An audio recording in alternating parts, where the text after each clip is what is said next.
क्या करेगा? हाँ जी, उधर ही रहेगा, कुछ नहीं करेगा। तो इसका मतलब इसको मूव करने के लिए हम लोग एफर्ट करना पड़ेगा। Yes sir. एफर्ट करना है, एफर्ट कैसे करेगा?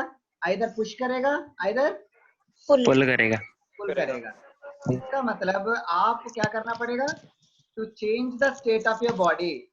उधर तो बॉडी तो अपने आप चेंज, मतलब स्टेट चेंज नहीं कर सकता है, लेकिन आपको एक बॉडी का स्टेट को चेंज करना है, तो आपको एक एफर्ट करना पड़ेगा। बाय पुशिंग और पुलिंग, this effort is said to be force.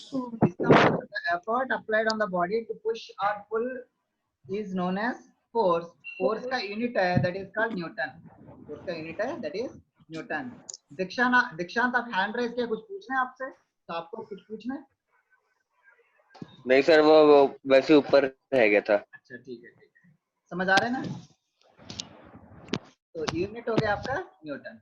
तो ये जो फोर्स है, force is of 3 types. Force is of 3 types.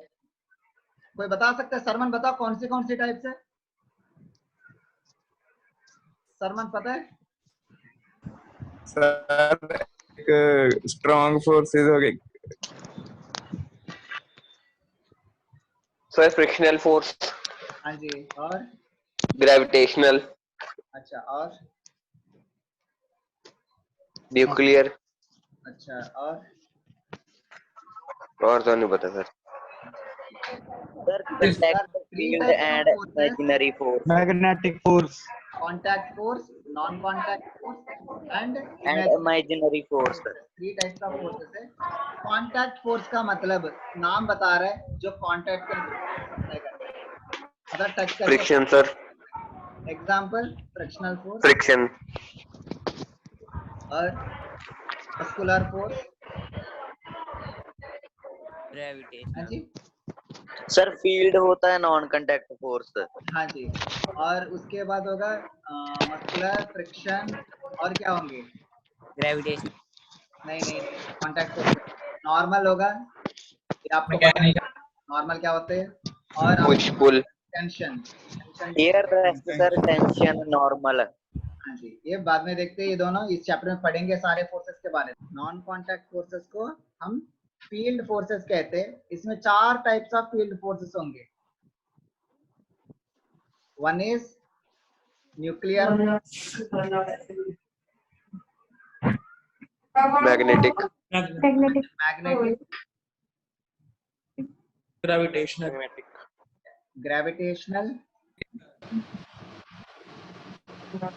Electrostatic, electrostatic, gravitational, electrostatic, nuclear हो गया। Nuclear, electrostatic, magnetic and gravitational forces. और इसमें देखा जाएगा तो सबसे स्ट्रॉन्गेस्ट फोर्स है, न्यूक्लियर फोर्स,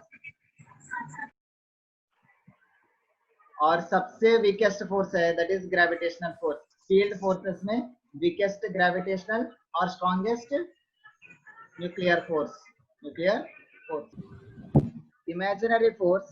इमेजिनरी फोर्स में आप देखा जाएगा तो इसमें एक फोर्स के बारे में पढ़ेंगे, सूडो फोर्स के बारे में बाद में देखते हैं, दैट इज सूडो फोर्स। और भी फोर्सेस है इमेजिनरी का, कोरोलिसिस फोर्स वगैरह, जिसका वजह से जो है ना साइक्लोन्स वगैरह आएंगे, लेकिन हमारा नहीं है। तो अब देखा जाएगा तो pseudo force is a imaginary force, इसके बारे में भी हम पढ़ेंगे। तो आपको पता होगा तो centrifugal force is a pseudo force, जो आपको पता ही है। ठीक है, क्लियर?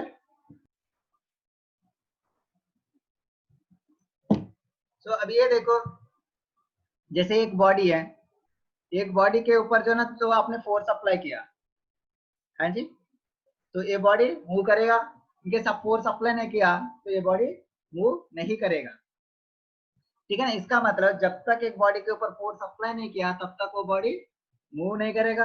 इनकेस कोई बॉडी मूव कर रहा है, जब तक फोर्स अप्लाई नहीं किया तब तक वो बॉडी रुकेगा नहीं है। इसका मतलब the body does not change it's state until or unless an external force is applied on the body. जब तक आप फोर्स अप्लाई नहीं करोगे तब तक बॉडी अपना स्टेट को चेंज नहीं कर सकता है। इसको हम कहते हैं फर्स्ट लॉ ऑफ मोशन। क्या कहते हैं इसको? First law of motion. कोई दिक्कत फर्स्ट लॉ ऑफ मोशन किसी को? No, sir. तो फर्स्ट लॉ ऑफ मोशन को हम कहते हैं लॉ ऑफ इनर्शिया। क्या कहते हैं इसको? Law of Law inertia. of inertia. तो हम कहते हैं लॉ ऑफ इनर्शिया। ठीक है, कोई दिक्कत? तो सेकेंड लॉ देखते हैं। जब सेकेंड लॉ से देखने से पहले, जब बॉडी जो है ना v वेलोसिटी से मूव कर रहा है, इसका मास m है, तो ये जो बॉडी मोशन में है तो इसका कुछ ना कुछ क्वांटिटी है, मोशन का क्वांटिटी होगा। तो जो मोशन का क्वांटिटी है वो बताते हैं हमें मोमेंटम। क्या बताते हैं? Momentum. Momentum is nothing but quantity of motion, quantity of motion. So momentum को हम p से डिनोट करते हैं। इसको जो है ना मास इनटू वेलोसिटी से डिफाइन करते हैं। डिफाइन कैसे करते हैं? मास इनटू वेलोसिटी को हम मोमेंटम कहते हैं। ठीक है, सो अब ये देखो, मास का यूनिट क्या हो गए? kg, वेलोसिटी का यूनिट क्या हो गए? मीटर पर सेकेंड। तो इसका मतलब मोमेंटम का यूनिट हो गए kg मीटर पर सेकेंड, kg मीटर पर second. So what is momentum किसी ने पूछा, it is nothing but product of mass and velocity. So कोई सिग्निफिकेंस पूछा, ये बताना है। क्वांटिटी ऑफ मोशन को हम मोमेंटम कहते हैं, क्वांटिटी ऑफ मोशन को हम मोमेंटम कहते हैं। सो अब ये देखो, जो मोमेंटम है तो इसका मतलब वेलोसिटी के ऊपर डिपेंडेंट है, इसके ऊपर डिपेंडेंट है, वेलोसिटी के ऊपर डिपेंडेंट। तो अब जब तक फोर्स अप्लाई नहीं करोगे तब तक बॉडी का मोशन चेंज नहीं हो रही है, इसका मतलब तब तक मोमेंटम चेंज नहीं होगी। हाँ या ना? Yes, sir. Yes, sir. समझ आया इधर तक? Yes, Yes, sir. sir. इसका मतलब मोमेंटम को चेंज कराना है, अपन क्या करना है? Velocity change. फोर्स अप्लाई करना है। इसका मतलब फोर्स जितना अप्लाई करोगे उतना मोमेंटम चेंज होगा विथ रिस्पेक्ट टू टाइम। मतलब फोर्स अप्लाई करेगा तो मोमेंटम चेंज होगा, अदरवाइज मोमेंटम चेंज नहीं होगा। इसको हम कहते हैं second law of motion. So second law of motion is defined as the force, external force acting on the body is directly proportional to rate of change of momentum. Rate of change of momentum. Is it clear? Yes, sir. So इसका मतलब dp upon dt का मतलब momentum का change है ये with respect to time. dp का dt का मतलब मोमेंटम कितना चेंज हो रही है टाइम का रेस्पेक्ट में, टाइम का रेस्पेक्ट में कितना चेंज आ रही है। मैं दोबारा बता रहा हूँ, देखना। जैसे एक बॉडी ऑफ मास m है, v वेलोसिटी से मूव कर रहा है, इसका जो है ना कुछ मोमेंटम होगा। उस मोमेंटम को हम मास इनटू वेलोसिटी से डिफाइन करते हैं। तो जब तक हमें पता है फोर्स अप्लाई नहीं किया, मसला ये बताना, जब तक आप फोर्स अप्लाई नहीं करोगे तब तक मोशन चेंज नहीं होगी। इसका मतलब मोमेंटम को चेंज करना है, इसका मतलब मोशन को चेंज करना है, आपको फोर्स अप्लाई करना पड़ेगा। तो जितना फोर्स अप्लाई करोगे उतना ही मोमेंटम चेंज होगा। समझ आया? हाँ या ना? Yes, sir. Yes, sir. इसका मतलब मोमेंटम टाइम के साथ चेंज हो रही है, वो किसके ऊपर डिपेंड कर रहा है? फोर्स के ऊपर डिपेंड कर रहा है। इसका मतलब the external force acting on the body is directly proportional to rate of change of momentum.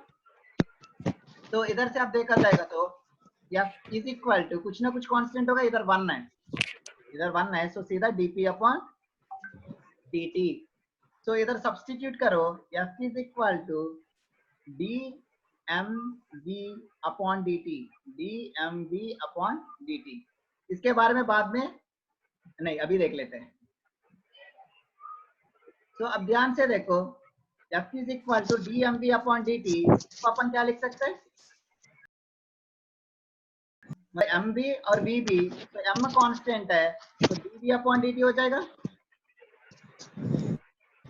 m constant हो तो m बाहर आ गए, प्लस इनकेस b कांस्टेंट है तो v बाहर आ गए, dm अपॉन dt होंगे। तो this is Newton second law, this is Newton second law. Clear? Sir example दे दो। Hello sir. हाँ जी, हाँ जी बोलो। सर एक बार रिपीट कर दो उसको। कहाँ से? सर वो V D M upon D T कैसे आया? ये वाला नहीं सर, लास्ट वाला, साथ वाला इक्वल टू इसका। एम बी है ना, P is equal to M B, yes sir. तो P का जगह एम बी लिखा। नहीं सर, इसके अगला स्टेप। इसका अगला मतलब एक हाँ दो जी। चेंजेस आ रही है, मास भी चेंज हो सकते हैं, वेलोसिटी भी चेंज हो सकती है।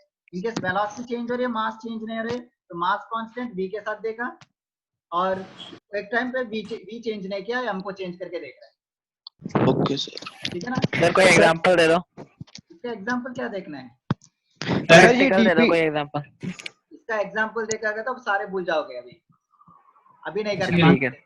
हाँ जी, सर डीपी dt कैसे आया? हाँ जी, dp by dt कैसे आया सर? ये टाइम के रेस्पेक्ट में है ना, मतलब टाइम के रेस्पेक्ट में कितना चेंज हो रही है मोमेंटम। और सर ऊपर dp। हाँ जी, डीपी चेंज इन मोमेंटम है ना। अच्छा okay sir.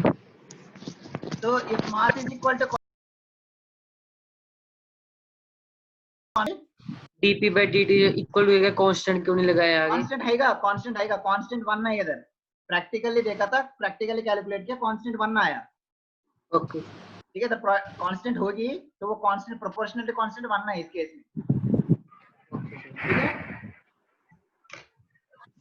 Sir last step दोबारा बता दो। ये वाला यस सर। सर मास तो कांस्टेंट ही रहता है सर न्यूटोनियन मैकेनिक्स में।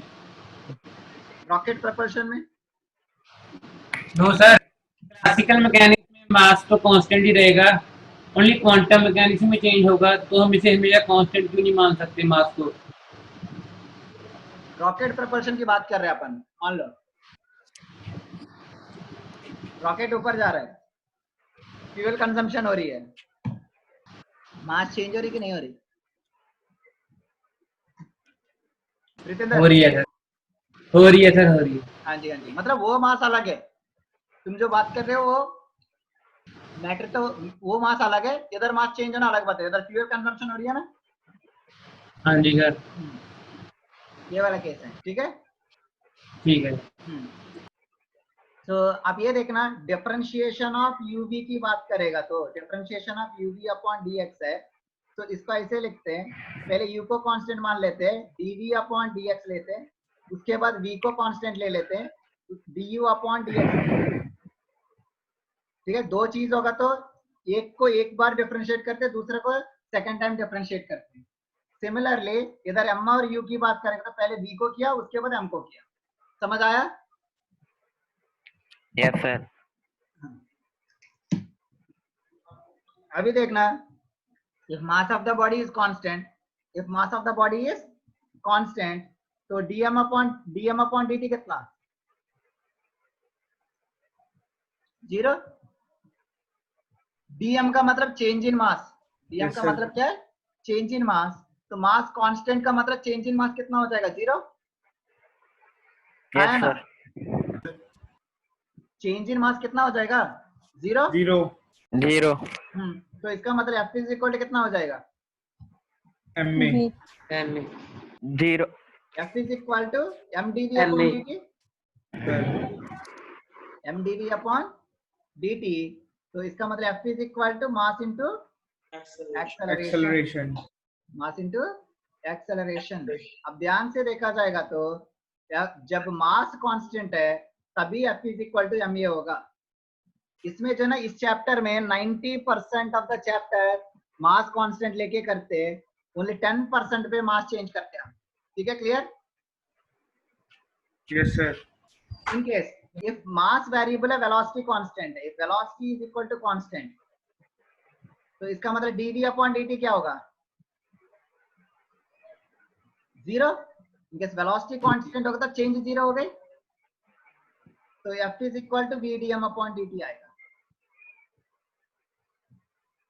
ठीक है, F is equal to vdm by dt होगा, if ये कांस्टेंट होगा तो, v कांस्टेंट होगा तो ये आएगा, मास कांस्टेंट होगा तो ये चीज आएगा। Is it clear? Yes sir.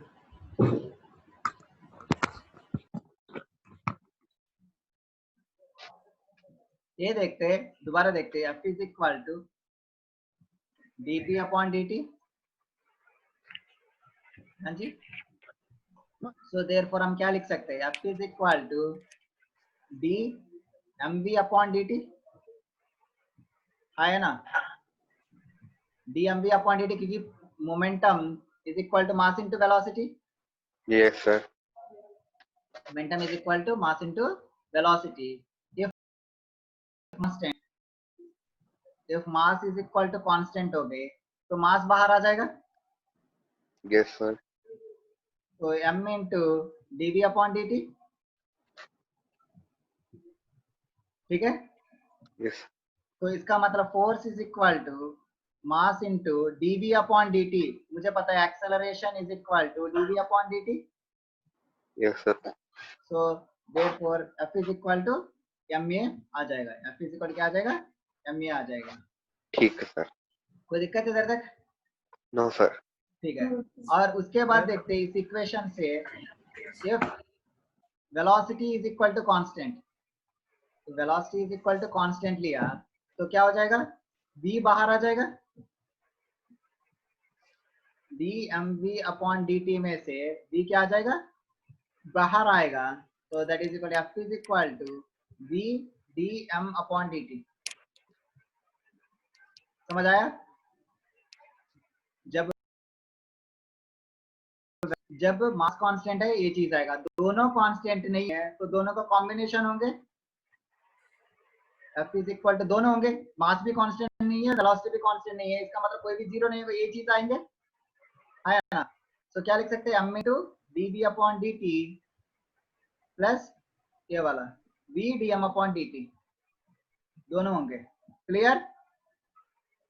Yes sir. समझ आया अभी? Yes sir. किसी को भी कोई दिक्कत अभी? नेक्स्ट जो है ना थर्ड लॉ ऑफ मोशन देखते हैं। थर्ड लॉ बताना, सबको पता ही है, इसमें कुछ नया नहीं है। Third law of motion anybody? Sir मैं बताऊं? Sir every action has equal and opposite reaction. Yes sir. For every action there is there For is every equal action and there is opposite an equal and opposite reaction. there is an equal Action or reaction don't act on same body same instant action reaction. reaction.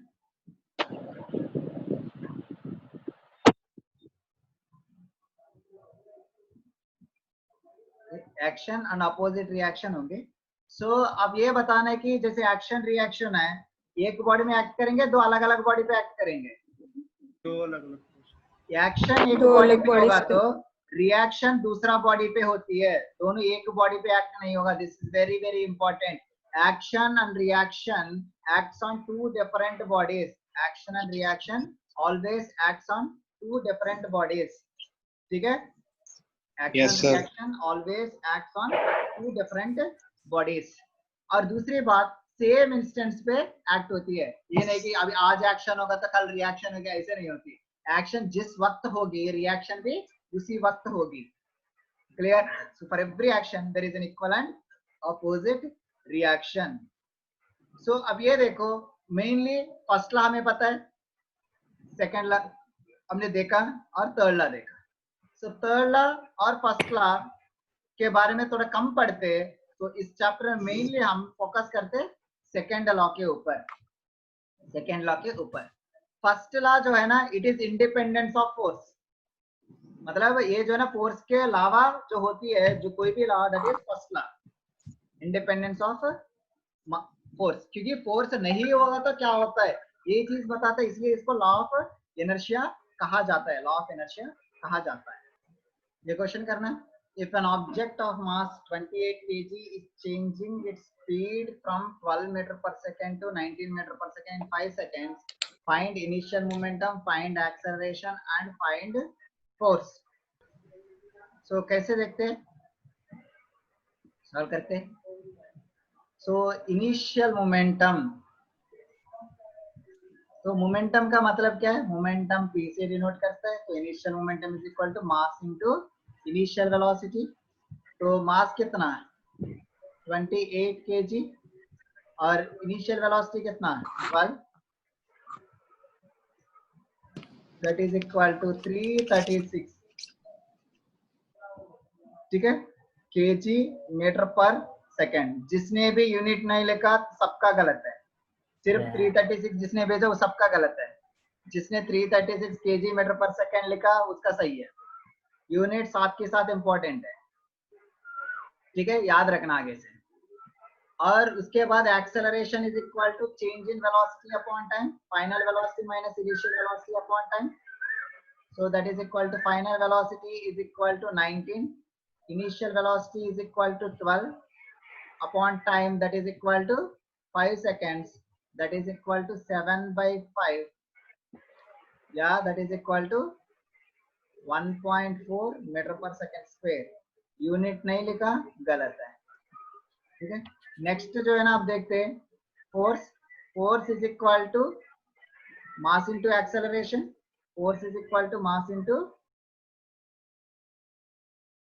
kg, 28 into 7 by 5। तो आप calculate करो कितना आएगा, वो answer है। कितना आ गए? 39.2 Newton. हाँ जी, 39.2 न्यूटन। 39.2 न्यूटन। श्योर है? मैंने तो कैलकुलेट नहीं किया। Yes sir. ठीक है, चलो, कोई दिक्कत तो नहीं? No sir.